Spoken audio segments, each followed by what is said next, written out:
What is up, everybody?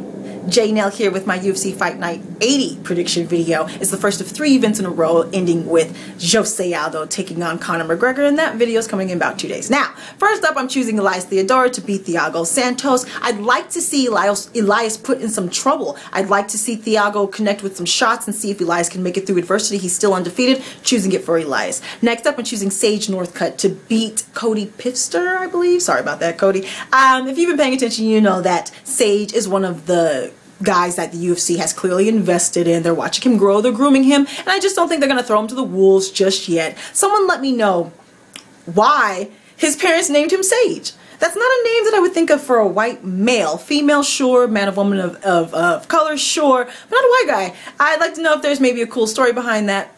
Let me know. All right, co-main event. I'm super excited for this one. I think it's definitely going to be fight of the night. We have Jim Miller taking on Michael Chiesa. Mad Men. Chaos. Michael Chiesa, who has a wrestling base but has developed a stand-up game. Jim Miller, who is a black belt in Brazilian Jiu-Jitsu, who's also developed a stand-up game, and they both like to throw them bones. Even if they try to stay cerebral, I think they would just develop into chaos, especially in the first round, because they both like to jump on the other. So there's going to be a lot of intangibles here. Who gets caught by a shot? Who makes the least amount of mistakes? Who takes the risk that pays off? Who manages their cardio if it goes into the second and third? A lot of intangibles here. I think we're going to see this fight take place everywhere. It's going to start off standing, but when someone gets cracked, they're going to revert back to the wrestling or take it up against the fence, try to lean on each other. So I think we're going to see everything here. Dirty boxing up against the fence, ground game here, some jiu-jitsu, submissions, some kicks. We're going to see everything, and I'm super excited for it. Fight of the night. I'm calling it for Jim Miller, but I don't know, people. When you have chaos like this, I don't know, people. But I would say that underneath all of the intangibles, that Jim has more skill, and that he's fought a higher level of competition, and that he's just more experienced. And so underneath all of that, I go with Jim, but I don't know. Now, main event. I'm super excited for this as well. These are 2 of my chicks to watch. We have Thug Rose, Namajunas, taking on 12-gauge Paige VanZant. Both growing stars. Paige VanZant, 21 years old. Rose, 23 years old. Paige is from the school of kind of working everything. I believe her father was a wrestler, but she's trained everywhere. She has the same manager as Anthony Pettis, but she's most known right now for training, I believe, at Alpha Male. Her skills are rough, but she's like developing everything, wrestling and jiu-jitsu and submissions and striking, and everything is just kind of rough. Her striking is not quite clean, submissions not quite clean, transitions not quite clean. She is really good in fight at listening to her corner. She will literally, they'll shoot her instructions step by step, and she will listen. So she's just soaking everything up, and she's getting better and better, and one to watch. Now, the 12-gauge train stops here. Thug Rose was on a whole nother level. She wasn't even supposed to fight Thug Rose. She was supposed to fight Joanne Calderwood, who was going to be her biggest test to date, and I'm not quite sure she was going to beat Joanne. I don't think she's ready for Rose Namajunas, who's ranked number 3 here. And although Paige, I believe, is ranked like number 7. All right, Rose, black belt in karate, black belt in taekwondo, developing her Brazilian Jiu-Jitsu, has nice submissions, very aggressive.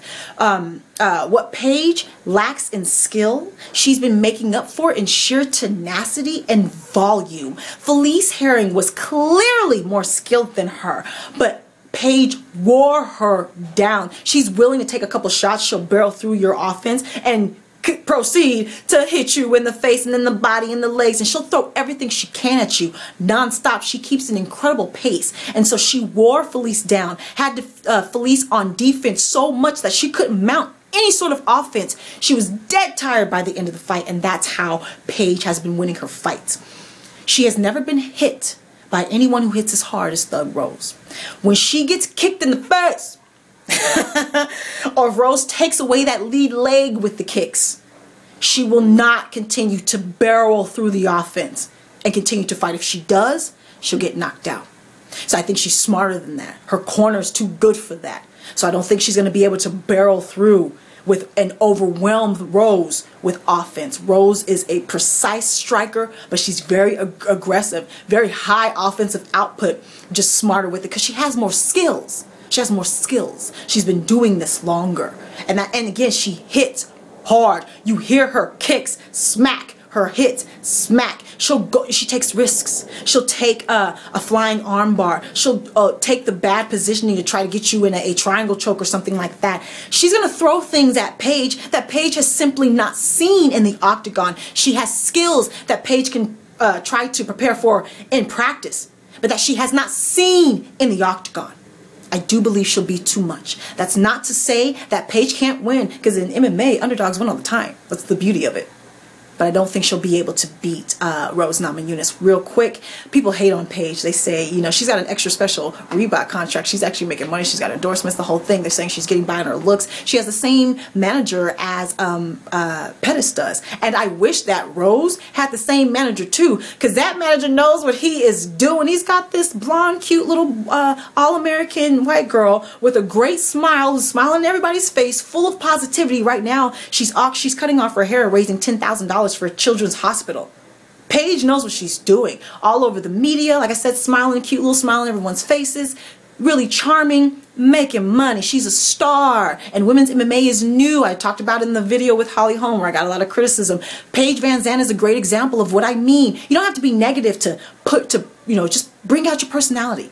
Flaunt your star power. We need that in MMA. So Paige, I love Paige. I love what she's doing. I love what her manager's doing. And I wish that Rose would do the same. She's got this easy personality, this easy charisma. Guys like her, not just because she's beautiful, but because she's one of those cool chicks. And she's not a hater. She likes other women. She doesn't hate on other women. So I wish that she would let her personality out more. I wish she would do more interviews. I wish she would work on social media more, because I believe that Rose Namajunas should be a bigger star.